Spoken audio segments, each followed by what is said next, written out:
स्वागत है दोस्तों। आज के मुख्य समाचार में आज देश और दुनिया से कई अहम और बड़ी खबर आ रही है। बात करेंगे हर खबर पर विस्तार से। नीतीश कुमार के सीएम पद छोड़ने को लेकर लल्लन सिंह के ट्वीट ने बढ़ाया सस्पेंस, शेयर किया वीडियो। एक और बड़ी अपडेट, पाक के मंत्री शेख रशीद ने भारत का नाम लिया और कहा हम 2/3 बहुमत के साथ आएंगे। वहीं अगली बड़ी खबर में आपको बताएंगे सपा प्रत्याशी की जीत से ईवीएम पर उठे सवालों पर लगेगी मोहर। एक और बड़ी अपडेट, श्रीलंका में बेकाबू हालात, इमरजेंसी के बीच पूरी कैबिनेट ने दिया इस्तीफा, लेकिन पीएम बने रहेंगे राजपक्षे। वहीं अगली बड़ी खबर में आपको बताएंगे सूत्रों के हवाले से दावा, कांग्रेस ही नहीं भाजपा में भी शीर्ष नेतृत्व को लेकर उभर रही है नाराजगी। तो चलिए देख लेते आज की पहली बड़ी खबर। नीतीश कुमार के सीएम पद छोड़ने को लेकर लल्लन सिंह के ट्वीट ने बढ़ाया सस्पेंस, शेयर किया वीडियो। दरअसल दोस्तों, बिहार के सीएम नीतीश कुमार को केंद्र में जाने की अटकलों के बीच जेडीयू के राष्ट्रीय अध्यक्ष राजीव रंजन सिंह उर्फ लल्लन सिंह ने 2 ट्वीट कर असमंजस को और बढ़ा दिया है। बता दें कि शनिवार देर रात लल्लन सिंह ने ट्वीट कर कहा है कि कहीं भी ऐसा नेता सदाबहार नहीं मिलेगा, नीतीश कुमार के जैसा जानिसार नहीं मिलेगा। वहीं लल्लन सिंह के ट्वीट से अब ये स्पष्ट नहीं हो पा रहा है कि आखिर वो क्या बोलना चाह रहे हैं। हालांकि कुछ स्थान पर उन्होंने नीतीश को दिल्ली जाने को लेकर किए गए प्रश्न पर बताया कि नीतीश कुमार पूरे देश में मशहूर हैं, अन्य प्रदेशों की जनता भी उनकी कार्यशैली की सराहना कर रही है। लल्लन सिंह ने बोला कि ये नीतीश कुमार के लोकप्रियता ही है कि मणिपुर जैसे पूर्व उत्तर प्रदेश की विधानसभा में भी जेडीयू ने अपनी मौजूदगी दर्ज कराई। लल्लन सिंह ने अपने ट्वीट में लोगों को चैत्र नवरात्र तथा रमजान की बधाई भी दी। बता दें कि पिछले बुधवार को बिहार के मुख्यमंत्री नीतीश कुमार के अपने लंबे सियासी जीवन में एक बार भी राज्यसभा न जाने का जिक्र ने प्रदेश की राजनीतिक तापमान को गर्म कर दिया था। बता दें कि राजनीतिक गलियारों में इसे नीतीश को बिहार की राजनीति से मन भरने के तौर पर देखा जा रहा है। हालांकि प्रदेश की सत्ता में परिवर्तन को लेकर बीजेपी और जेडीयू के बीच अब तक कोई बातचीत नहीं हुई है। बीजेपी सूत्रों का कहना है कि नीतीश ने इस आशय का जिक्र रिपोर्ट्स के साथ अनौपचारिक चर्चा में किया था। पार्टी के समक्ष उन्होंने इस सिलसिले में अब तक कुछ भी नहीं बोला। यदि नीतीश बीजेपी के सामने इस आशय की इच्छा जताएंगे तब प्रदेश की राजनीति में परिवर्तन के लिए संभावित फॉर्मूले पर चर्चा होगी। चलिए अगली खबर, पाकिस्तान के मंत्री शेख रशीद ने भारत का नाम लेकर कहा हम 2/3 बहुमत के साथ आएंगे। दरअसल दोस्तों, पाकिस्तान के मंत्री शेख रशीद देश में राजनीतिक उठापटक, सियासी संकट में भारत का नाम लेने से गुरेज नहीं कर रहे हैं।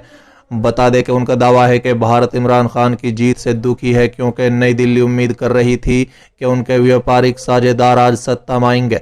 विपक्ष पर निशाना साधते हुए रशीद ने कहा है कि शहबाज शरीफ को चुनाव की बहुत इच्छा थी, चोरी बुलोसम के प्रशंसक अब चुनाव में आए हैं। इमरान विपक्ष की चतुराई में फंस गए थे, लेकिन अब वो 2/3 बहुमत के साथ आएंगे। बता दें कि रशीद का कहना है कि उन्होंने खान से देश में आपातकाल लगाने को कहा था। इमरान ने अपने कार्यकाल छोड़ दिया है, अपने पुराने आवास में स्थानांतरित हो गए हैं। पाकिस्तानी मंत्री का कहना है कि इमरान खान अगले 15 दिनों तक शीर्ष पद पर रहेंगे। अगले 90 दिनों के अंदर नए सिरे से चुनाव होंगे। इसके अलावा उन्होंने कहा है कि पीटीआई आगामी आम चुनाव में 2/3 बहुमत से जीतेगी।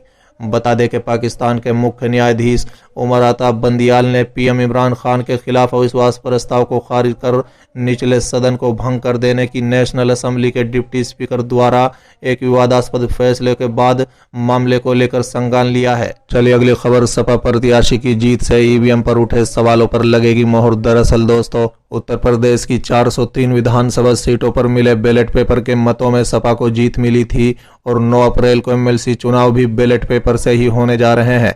इसमें भी पार्टी प्रत्याशी संतोष कुमार यादव उर्फ सन्नी जरूर विजय होंगे और ईवीएम पर उठाए जा रहे हमारी पार्टी के सवालों को भी बल मिलेगा। बता दें कि ये बातें सपा के प्रदेश अध्यक्ष नरेश उत्तम पटेल ने इटावा में पार्टी नेताओं और पंचायत प्रतिनिधियों की बैठक में कही है। बता दें कि सपा विधायक माता प्रसाद पांडे के आवास पर आयोजित पार्टी पदाधिकारियों, बीडीसी सदस्यों, ग्राम प्रधानों और जिला पंचायत सदस्यों की बैठक में सपा के प्रदेश अध्यक्ष नरेश उत्तम पटेल ने कहा है कि प्रदेश के सीएम योगी आदित्यनाथ कहते हैं कि सपा के विजय मत होने दीजिए। ऐसा वो इसलिए कहते हैं कि सपा लोग जनता के हितों से जुड़े मुद्दे उपजोर आवाज उठाने की भरपूर कोशिश करती है और उनकी मनमानी नहीं चलने देगी।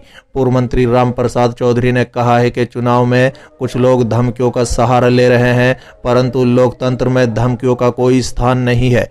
इस चुनाव में भाग लेने वाला मतदाता धमकियों से डरने वाला नहीं है और वो इस धमकी का जवाब अवश्य देगा। बता दें कि पूर्व राज्यसभा सदस्य आलोक तिवारी ने कहा है कि ग्राम प्रधान और बीडीसी सदस्य लोकतंत्र को मजबूत प्रहरी हैं और वो 9 अप्रैल को सपा के पक्ष में मतदान करके इसे बता देंगे।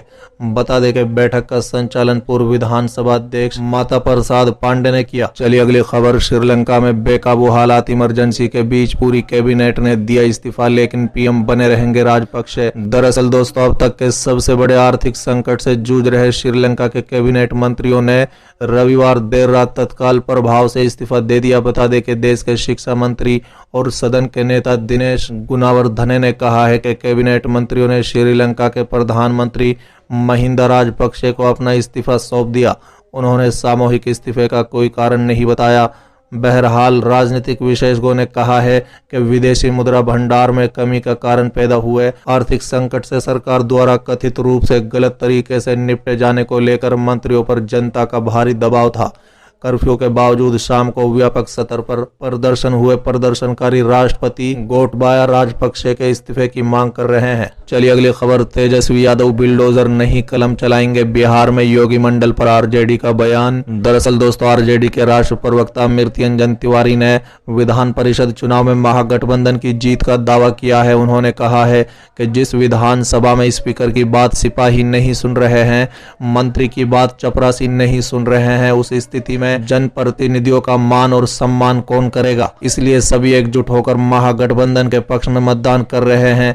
राष्ट्रीय प्रवक्ता रविवार को बांका में पत्रकारों से बातचीत कर रहे थे। बता दें कि मृत्युंजय तिवारी ने कहा है कि बिहार में भाजपा के लोग योगी मंडल की बात कर रहे हैं, लेकिन बिहार में भाजपा की सरकार को बेरोजगारी, महंगाई और भ्रष्टाचार पर बिल्डोजर चलाने की आवश्यकता है। उन्होंने कहा है कि विधान परिषद के चुनाव के बाद बिहार की राजनीति में भूचाल आएगा। तेजस्वी यादव की अगुवाई में नया सरकार का गठन होगा। तेजस्वी यादव बिल्डोजर नहीं कलम चलाएंगे।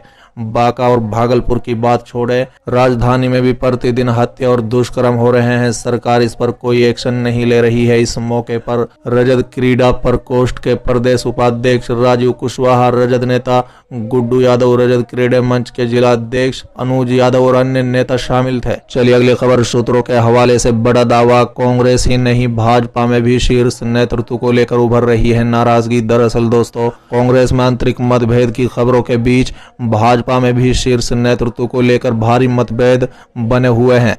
बता दें कि इन मतभेदों का खुलासा मोदी सरकार के एक वरिष्ठ कैबिनेट मंत्री ने लोकमत से लंबी औपचारिक बातचीत में किया। बता दें, बकौल मंत्री इस मंत्री के प्रधानमंत्री नरेंद्र मोदी के साथ योजनाओं पर मंत्रिमंडल की बैठक में चर्चा के दौरान जब इस मंत्री ने अपनी बात रखी तो मोदी ने उसे काटते हुए ऐसी बात कही कि उस मंत्री ने मोदी को धमकी दी कि ताकत है तो वो उनके मंत्री परिषद से हटा दे।